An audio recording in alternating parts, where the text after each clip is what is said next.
afternoon. You did it, Renee.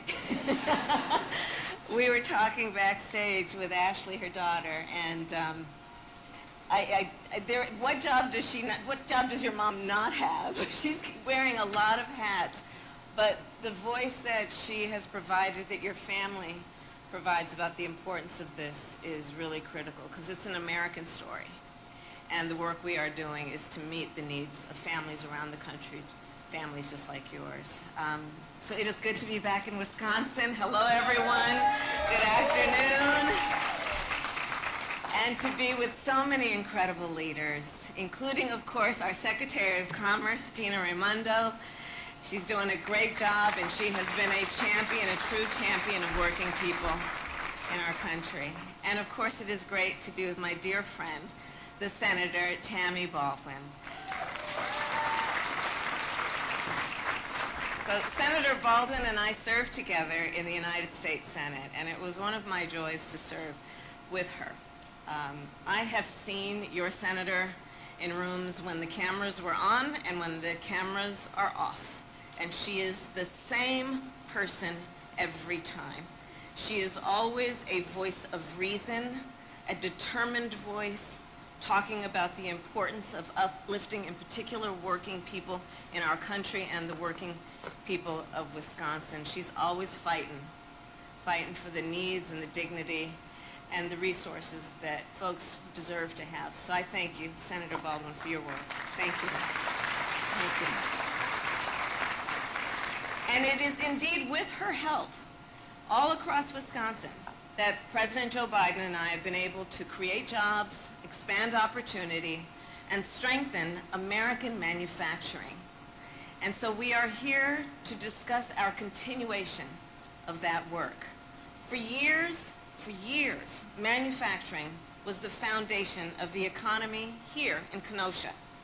Manufacturing jobs created opportunity and prosperity and helped generations of working families thrive. Then, in the 1990s, as a result of global economic trends and, frankly, short-sighted national economic policy, American manufacturing began to falter, and thousands of good, steady jobs right here in Kenosha were shipped overseas. And this is one of many stories of its kind across our country. All across America, countless communities saw the anchor of their economy packed up and sent offshore. In fact, between 1990 and 2010, America lost more than 6 million manufacturing jobs. And for years, politicians have promised to bring those jobs back, but not delivered. So President Joe Biden and I decided to run for office because we believed it was time to fix this and to bring manufacturing jobs back to places like Kenosha, and to take our work, in particular, across the country and deliver for what the American family actually needs. So take, for example, our work on high-speed internet. As Renee explained so well, in America in the 21st century, high-speed internet is not a luxury. It is a basic necessity. And yet, when President Biden and I took office, 800,000 people in Wisconsin and 30 million people across our country did not have access to high-speed internet. And so we decided to do something about it. We invested $65 billion to lower the cost of high-speed internet plans and to build thousands of miles of fiber optic cable, so that every family in America can afford to have access to high-speed internet. And when we made this investment, we knew that there would then be an increased demand for fiber optic cable and for other products that connect people to the internet. We knew that the demand would skyrocket. We knew companies would increase production and hire more workers.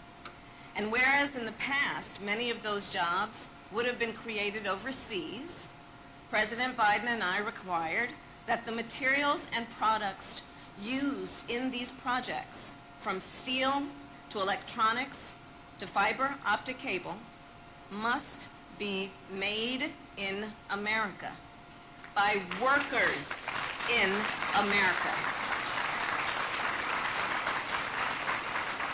And we are determined to create jobs in America and keep jobs in America, all of which leads us to today. So today I am proud to announce that Nokia, a company based in Finland, will expand this factory here in Kenosha and hire up to 200 new employees. Yes.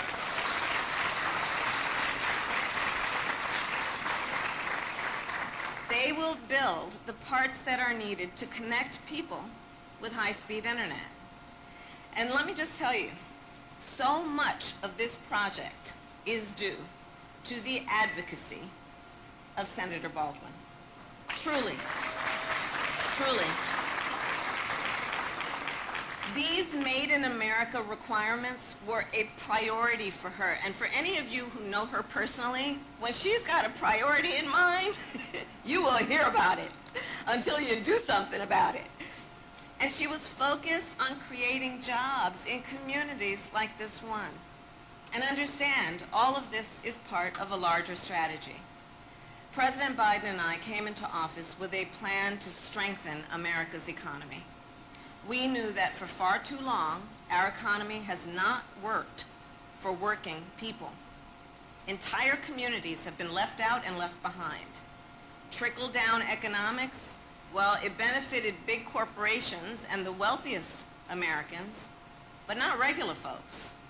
So when President Biden and I took office, we decided to invest in the working people of America, to create millions of jobs, to rebuild American manufacturing, to repair our roads and bridges, to expand clean energy production, to replace every lead pipe in our nation, to connect every home to high-speed internet, and to make sure that every person in America, no matter where they start, has access to opportunity and the tools that they need to thrive. All that is called Bidenomics.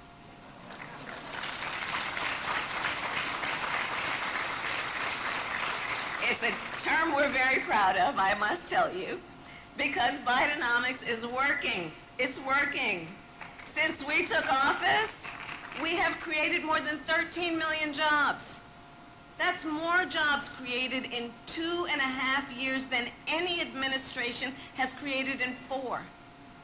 Today, unemployment remains near record lows. Inflation has fallen 12 months in a row. Wages are up, and small businesses are thriving. In fact, in just our first 2 years, entrepreneurs applied to start more new small businesses than in any other 2-year period in history.